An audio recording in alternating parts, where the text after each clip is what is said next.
Praise the lord. దేవునికి స్తోత్రం. దేవుని మాటలు జీవపు బోటులు అనే దేవుని యొక్క వాక్య సందేశంలోకి వెళ్ళకి ముందు మనం చిన్న ప్రార్థన చేసి దీన్ని ప్రారంభం చేద్దాం. పరిశుద్ధమైన తండ్రి, నాయన నీ కొందాలు ఈ మధ్యాహ్నకాల సమయంలో నీ మాటలు మాకు జీవపు ఊటలు, నిర్జీవమైన మా స్థితిని జీవింపజేయగలిగిన మీ జీవపు మాటలతో మమ్మల్ని బలపరచమని, కృప చూపించమని, ఈ వాక్యాన్ని వింటున్న వారిని కూడా మీరే దీవించమని యేసయ్య పరిశుద్ధ నామములో ప్రార్థించి పెడుతున్నాను మా పరమ తండ్రి. ఆమేన్. దేవుని స్తోత్రం. ప్రియులరా, దేవుని యొక్క మాట అమూల్యమైనది, శ్రేష్టమైనది, విలువైనది, విశేషమైనది. ఎందుకంటే ఆ మాట ద్వారానే సమస్తం నిర్మాణం జరిగింది. దేవుని మాట ఎక్కడ వెల్లడవుతుందో అక్కడ చీకటి పోయి వెలుగు కలుగుతుందన్నమాట. దేవునికి స్తోత్రం. అందుకే దేవుని యొక్క మాట మీద ఎవరైతే లక్ష్యం ఉంచుతారో, దేవుని మాట కోసం ఎవరైతే కనిపెట్టుకుంటారో వారి జీవితంలో దేవుడు గొప్ప కార్యాలను చేయడానికి సిద్ధంగా ఉన్నాడు. దేవుని స్తోత్రం. దేవుని మాట మనకి మాత్రమే ఆశీర్వాదం కాదు, కానీ మనకిని మనం ఎవరి కోసమైతే ప్రార్థన చేస్తామో, విజ్ఞాపన చేస్తామో వారికి ఆశీర్వాదకరంగా మార్చబడుతుంది. నిర్జీవంగా ఎండిపోయిన ప్రతి పరిస్థితిని అది జీవింపజేస్తుంది, చిగురింపజేస్తుంది. అది ఆశీర్వాదకరంగా మారుస్తుంది. ఈ మాటలు వింటున్న మీరు ఏ విషయంలో నిర్జీవంగా ఉన్నారో, ఎండిపోయిన స్థితిలో ఉన్నారో, అది ఆరోగ్యంగా కానీ, ఆత్మీయంగా కానీ, ఆర్థికంగా కానీ, ఏ విషయంలోనైనా సరే మీరు కనుక నిర్జీవంగా ఉంటే ఖచ్చితంగా ఈ మాటలు వినండి. ఈ మాట ప్రకారం జరిగించి సమస్తాన్ని సమృద్ధిగా పొందుకోండి. యేసుక్రీస్తు దేవుని స్తోత్రం. హల్లెలూయా. దేవుని యొక్క వాక్యం మనం ధ్యానిస్తే ఫిలిప్పీ రాసిన పత్రిక 4వ అధ్యాయం 6, 7 వాక్యాలని మనం కనుక జాగ్రత్తగా గమనించగలిగితే దేవునికి స్తోత్రం. ప్రియులరా, అక్కడ రాసింది కదా, దేనిని గూర్చియు చింతపడకుడి, జాగ్రత్తగా వినండి, కానీ ప్రతి విషయములోనూ ప్రార్థన విజ్ఞాపనముల చేత కృతజ్ఞతాపూర్వకముగా మీ విన్నపములను దేవునికి తెలియచేయుడి. 7వ వాక్యం, అప్పుడు సమస్త జ్ఞానమునకు మించిన దేవుని సమాధానము యేసుక్రీస్తు వలన మీ హృదయములకును మీ తలంపులకును కావలి ఉండును అంటారు. దేవుని స్తోత్రం. వాక్యమైన దేవుడు ఏమంటున్నాడంటే, ఏ విషయంలోనూ చింతించకుడి.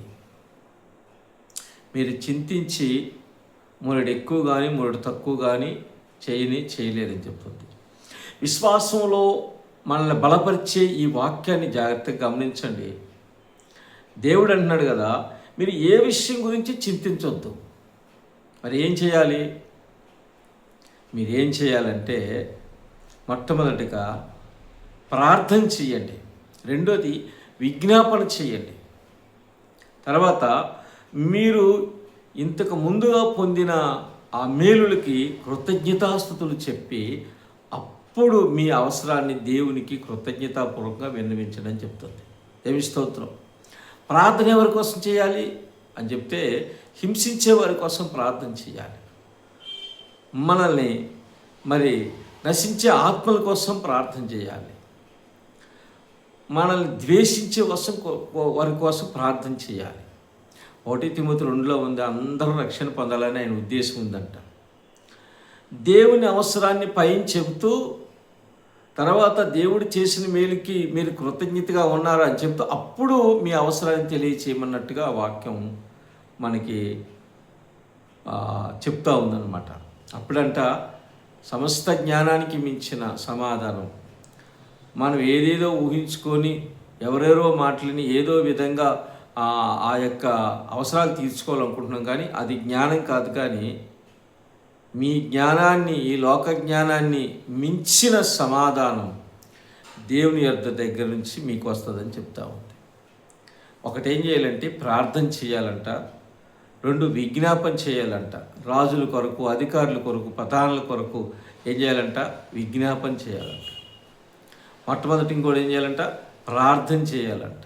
నశించే వాళ్ళ కోసం, హింసించే వాళ్ళ కోసం, మరి మనల్ని దూషించే వాళ్ళ కోసం ప్రార్థన. ఎందుకు ఈ మాట అంటున్నాడంటే వాళ్ళలో కూడా దేవుని పెట్టిన ఆత్మ ఉంది. దేవుని స్తోత్రం. మత్తయి సువార్త 5వ అధ్యాయం అంటుగా, నా నిమిత్తం మీరు మిమ్మల్ని జనులు నిందించి, హింసించి, దూషిస్తే మీరు చటమాట మలిగితే మీరు సంతోషించండి, పరలోకంలో మీ ఫలం అధికమవుతుందని చెప్తాడు. అంటే అవి పట్టించుకోమాకండి. శరీర సంబంధమైనవి, భౌతిక సంబంధమైనవి, ఈ భూ సంబంధమైన ఈ మాటలు ఇవి పట్టించుకోమాకండి. పరలోకములో ఒక శ్రేష్టమైన ప్రతిఫలం పొందినట్టుగా మీరు ప్రయత్నం చేయమని చెప్తా ఉన్నాడు. దేవుని స్తోత్రం. ఏంటి ఆ ప్రయత్నం అంటే? నశించిపోయే వారి కోసం ప్రార్థన, హింసించే వాళ్ళ కోసం ప్రార్థన, మరి దూషించే వాళ్ళ కోసం ప్రార్థన, శత్రువుల కోసం ప్రార్థన చేయమని చెప్తా ఉన్నాడు. రెండోది ఏంటంటే రాజులు, అధికారులు, ప్రధానులు, నాయకులు వీళ్ళందరూ మనం ఉండే దేశాన్ని, మన యొక్క ప్రాంతాన్ని, మన రాష్ట్రాన్ని పరిపాలిస్తారు. కానీ వీళ్ళ ద్వారా అపవాది ఎలాంటి డిస్కషన్ లేకుండా వీళ్ళ కోసం కూడా ప్రార్థన చేయమని దేవుడు చెప్తా ఉన్నాడు. దేవుని స్తోత్రం. తర్వాత ఏమంటున్నాడంటే, మీకు నేను ఇంతకుముందు చేసిన మేలుకి మీరు కృతజ్ఞత కలిగి ఉన్నారా? కృతజ్ఞతాపూర్వకముగా కృతజ్ఞతగా చెల్లించిన తర్వాత అప్పుడు మీ విన్నపాలని తెలియచేయండి. అప్పుడు మీ ప్రతి విషయానికి దేవుడు సమాధానం కలుగజేస్తాడు. దేవునికి స్తోత్రం. ఇది చేయకుండా దేవుడు నాకు ఏం చేయలేదని, ఇలాంటి ఏం జరగట్లేదని, నా జీవితం ఇంతే అని చింతించవద్దు. 1 తిమోతి 2వ అధ్యాయం 1వ వాక్యం ఏంటంటే, నెమ్మదిగా, సుఖంగా, సంతోషంగా, సమాధానంగా, మాన్యత కలిగి, భక్తి కలిగి బ్రతకాలంటే అన్నిటికంటే ముఖ్యంగా అందరి కోసం ఈ ప్రార్థన, విజ్ఞాపనలు, కృతజ్ఞతాస్తుతులు, యాచన చెల్లించాలని ఆయన చెప్తా ఉన్నాడు. ఇది మంచిది, మన రక్షకుడైన యేసయ్య దృష్టికి అనుకూలమైంది, ఆయనకి ఇష్టమైందంట. అందరూ రక్షించబడాలని కోరుకుంటున్నాడు. ఇది నిస్వార్థమైంది. యేసయ్య కోరుకునేది నిస్వార్థమైంది. మన మేలే మనం కోరుకుని ప్రార్థన చేస్తే అది స్వార్థమైంది. కానీ యేసయ్య మార్గంలో స్వార్థం అనేది లేదు, నిస్వార్థమైంది మార్గం కాబట్టి, నిస్వార్థమైన ఆయన త్యాగం కాబట్టి, అందుకే నిస్వార్థంగా అందరి కోసం ప్రార్థన చేయండి. మీ ప్రార్థన, మీ నోటి మాటల్ని, మీ విజ్ఞాపనలు నేనని అన్నిటిని చక్కపరుస్తాను, అన్నిటికంటే ముఖ్యంగా మిమ్మల్ని దీవిస్తాను అని దేవుడు స్పష్టంగా ఈ మధ్యాహ్నం కాలం చెప్తున్నాడు. మీరు దేని గురించి చింతించాల్సిన అవసరం లేదు. ప్రతి విషయాన్ని నాకు కృతజ్ఞతాపూర్వకంగా విన్నవించండి. అంతకంటే ముందు వారి కోసం ప్రార్థన చేయండి, విజ్ఞాపన చేయండి అన్నాడు. ఈ విధంగా చేసి దేవుడి ఆశీర్వాద మేళ్ళు మనం సమృద్ధిగా అనుభవించి దేవుని స్తుతించుదుముగాక. పరిశుద్ధమైన తండ్రి, నాయన మీరు మాట్లాడిన ఈ మాటకి కోటి స్తోత్రాలు.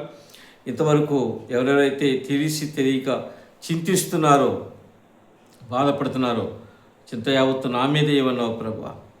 అన్నిటికంటే ముఖ్యంగా అందరి కోసం ప్రార్థన చేయమన్నావు, విజ్ఞాపన చేయమన్నావు, చేసిన మేలుకు కృతజ్ఞత కలిగి ఉండమన్నావు, తర్వాత విన్నపాన్ని తెలియచేయమన్నావు ప్రభా. ఈ విధంగా మేము చేసి మీ ఆశీర్వాదం మేలు పొందుకోవడానికి మమ్మల్ని బలపరచమని, దీవించమని, ఈ యొక్క వాక్యం వింటున్న వారిని కూడా మీరు దర్శించమని, ఆదరించమని, అన్ని విషయాల్లో దీవించమని యేసయ్య పరిశుద్ధ నామములో ప్రార్థించి సమస్తాన్ని సమృద్ధిగా పొంది ఉన్నాము పరమ తండ్రి. ఆమేన్. God bless you. దేవుడు మనల్ని దీవించును గాక.